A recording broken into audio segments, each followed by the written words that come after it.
Okay, so this is the Saturn L300 with the 2.2 that lost a timing chain. I cleaned up the head surface and stuff, but I pulled the timing cover in the oil pan and I found a new problem. So this bolt right here is broken off. The remainders of it were in the oil pan, and it broke off, and it's still tight, and it's still in the hole, and I have a limited amount of space to work in, as you can see.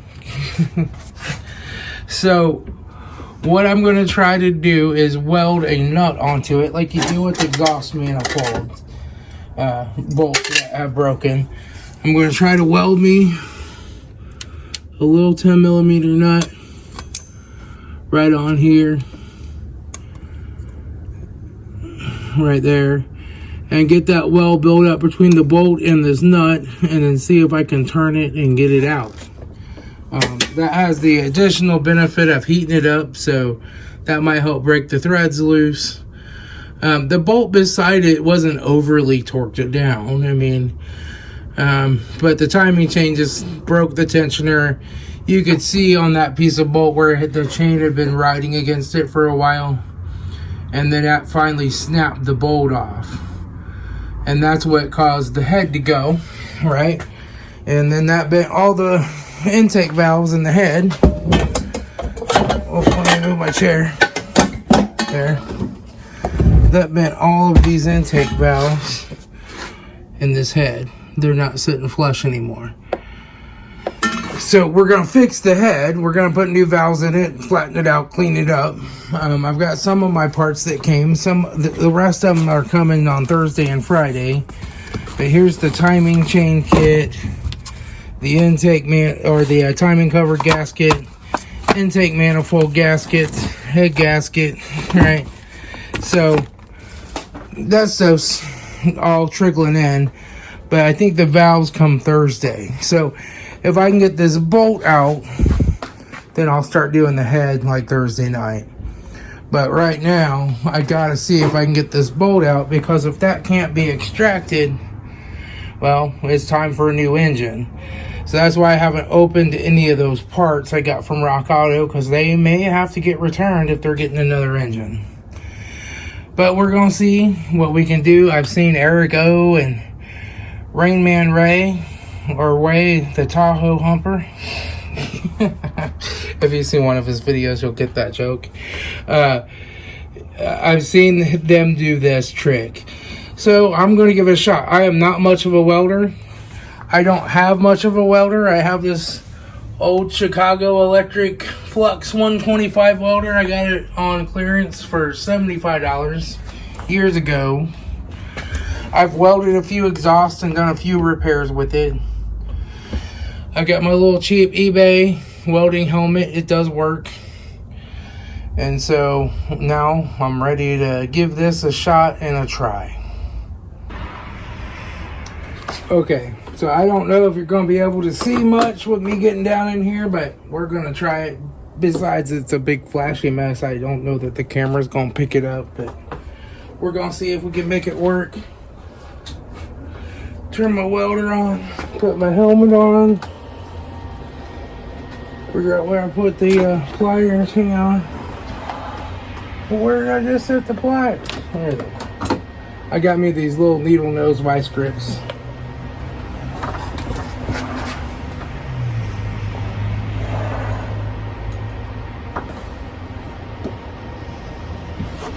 Maybe a little more.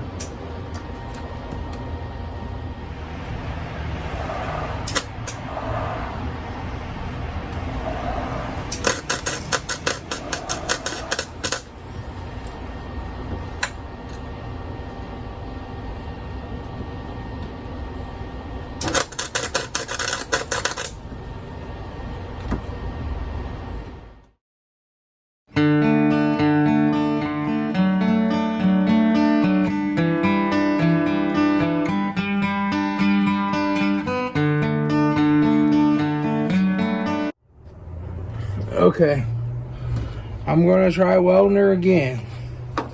I got the tip. I got a new tip in it. Got that all set up. You turn it on.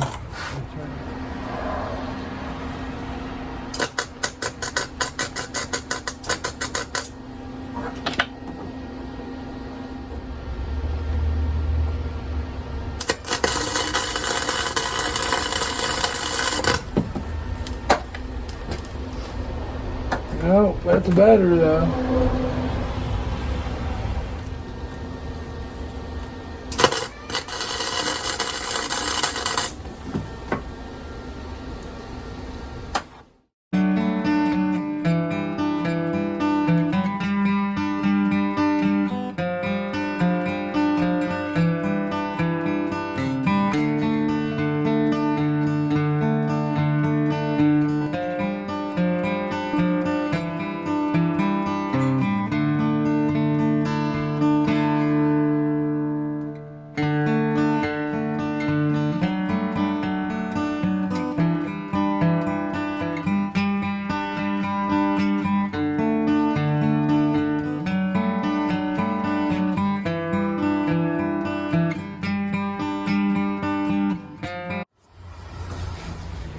Alright, so I'm just having no luck. I've just tried a few pairs of vice grips. It's just not sticking to the inside of this nut. Even when it started to build up, it just wasn't sticking to it, or the inside of this bolt. I'm trying to think what other ways I can use to get that out of there. And I can tell you, this other bolt, and this one, I bet, just, they really aren't that tight.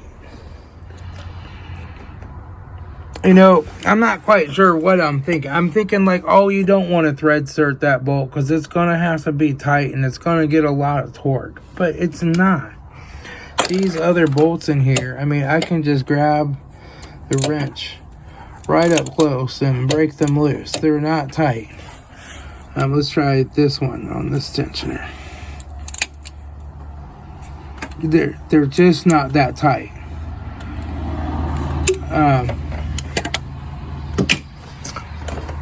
I'm really thinking I can just get a right angle drill. I can get down in here, get me a high-speed 1/4-inch drill bit, drill that out, and then I can put a thread insert in there. I think that's the easiest attempt to repair this. And I really think I'll put a little red Loctite on the thread insert and stuff, but I mean, that's not tightened as tight as my son's valve cover bolts. And I did his valve cover bolts with these thread inserts, you know. That will be 100% A-okay. I really think. And then we can save this engine. I really think that's going to be okay. So I'm going to go to Harbor Freight tomorrow during my lunch and find me some kind of a decent right angle drill. I don't know if I'll get a Bauer or whatever, or one that plugs in, just something decent that looks like I can get down in here. And then I'll just have to be very careful to keep it straight in the middle and drill this bolt out. It's kind of hard when you're drilling the steel not to drill the aluminum, but you can do it. You just have to go slow and easy with it. Then try to drill that out. Then I'll tap it and I'll put the thread insert in there and we should be set. Okay, so I got my right angle drill. It barely fits. I had to cut this drill bit down and get it just to where it's just got a stub out. Once that gets part right down, I'll move it out a little bit more and drill it.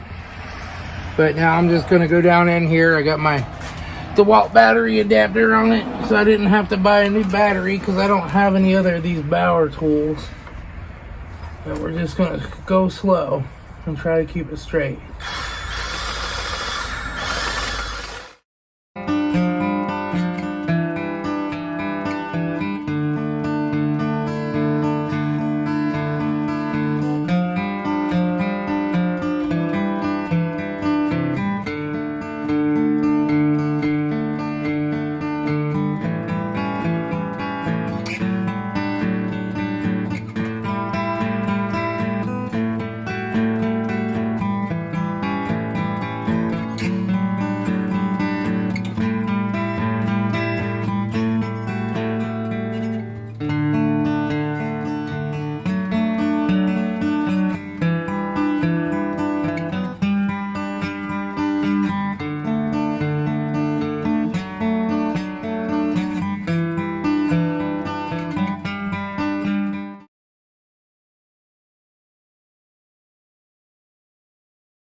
Nope. Okay, we're going to need a new engine. I might as well get started on pulling her apart and quit wasting time trying to fix this broken off bolt. And work on getting a new engine for it. And probably do a return on all these parts with Rock Auto. That sucks. Anyway, I tried welding it, I tried to drill it, I tried everything. It ain't gonna work. And just getting that hardened steel bolt drilled out of that soft aluminum is just almost impossible. Anyway, on a good day on a stand with a drill that's lined up, almost impossible. So I'm gonna go ahead and get started just tearing the rest of this down and getting ready to pull the engine. We're gonna have to pull it and drop a new one in it. All right.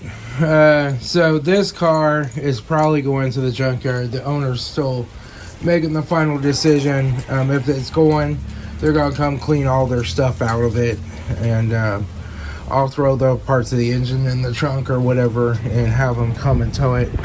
I'll temporarily put this little motor mount back in to hold the motor, and then she's out of here. I said, well, I'll put an engine in it, but for as much as you're going to have getting the engine replaced, as many miles as this car has, it's got a transmission with a lot of miles on it that's probably going to go, I'd rather see him put that money into a new car, to a better car, I believe. So we're going to see. But I'm going to get the fuel pump in the Saturn. So I got to get it pulled up here and get it on the ramps. Start taking the tank down. My friend's going to come over and he's going to help me lift the tank down. So let me get it pulled in and get it up on the ramps. Alright, so I looked up my fuel pump relay in the intermediate panel junction box. And I noticed that's going to a positive because this goes to our ground on the control side. So I wanted to energize that relay. I hope my battery holds out. It's got these bulbs in it. This is going to take a while. But I went to my intermediate panel junction box, put my relay tester in there, then hooked my test light to battery positive. You can see it. I don't know if you can see it on video, but it's about right here, and it's been going for 3 or 4 minutes. So I'm going to try to do this to get the gas out of it. And then we'll just change that out, fill up my 5-gallon can, or put this in one of my cars or whatever, then refill it. And we'll try to get as much of the fuel out of this tank as we can, because it's got 3/4 of a tank. But that kind of confirms that fuel pump is bad, because it should be filling a whole lot faster than this is. So, yeah. Alright. We're getting down towards a half a tank of gas now from a full tank. Well, more like 3/4. I got one of those 2.5 gallon cans out of it. Now I'm slowly filling up another one. Fuel pump's working just enough. I got the battery charger on it just to keep this battery topped off, because you have to leave the ignition on and those parking light things come on. You don't have a choice. Alright, I got the fuel tank down. I got the fuel pump out, and I got all the fuel drained out of it with my pump. This one had kind of a dirty filter on it, but she just was not pumping. In fact, she stopped pumping altogether after I got a couple gallons of gas out. I energized the fuel pump and I would not hear it running. So I think she was on her last leg. So we got the new one here, and we're gonna go ahead, get that installed, and make sure it matches and put it in. And then the tank's empty now, so my friend came over and helped me lift it down because it was still a half a tank. And then we're ready to put it back up in there. Exciting times. Alright, so I got it running. I had to run a temporary wire to the positive for my fuel pump because I shorted something out and blew a fuse.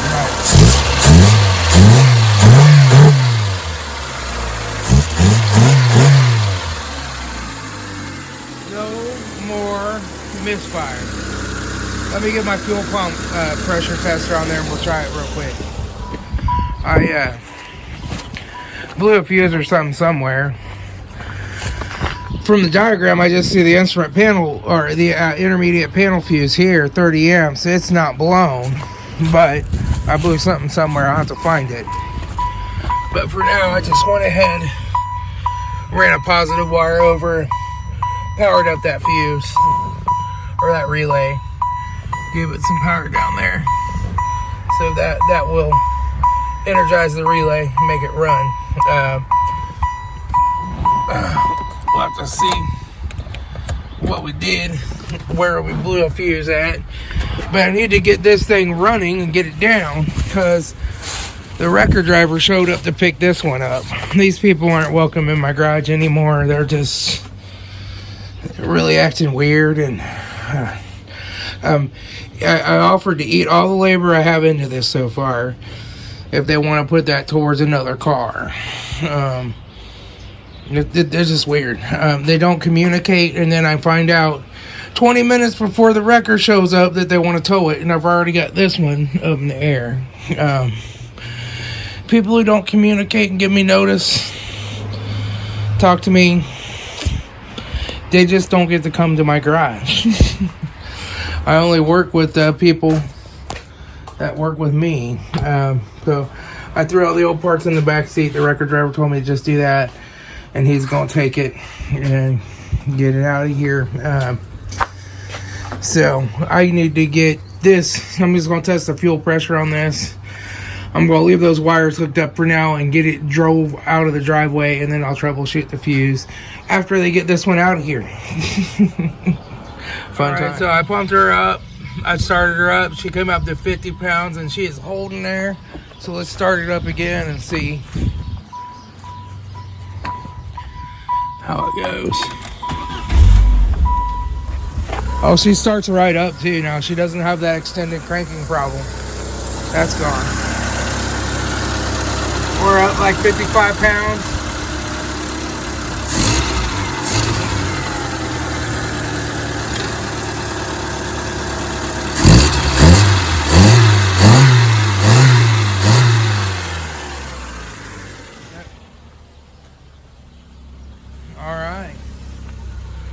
Looks like she fixed, except for the fuse. But I'm gonna take and just clean up and get this thing off the ramps, get it pulled over in the yard, and then call this wrecker driver back so he can come and get this car. But yeah, she's holding fuel pressure now too. She didn't hold fuel pressure before. She would just bleed right off. She didn't hold the 8 or 9 pounds that she was getting.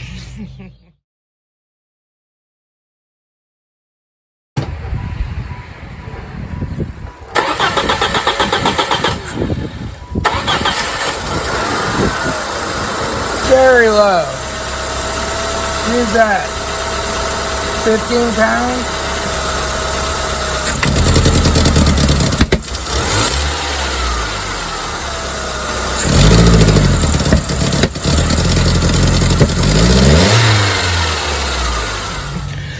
So that should take care of the lean code as well.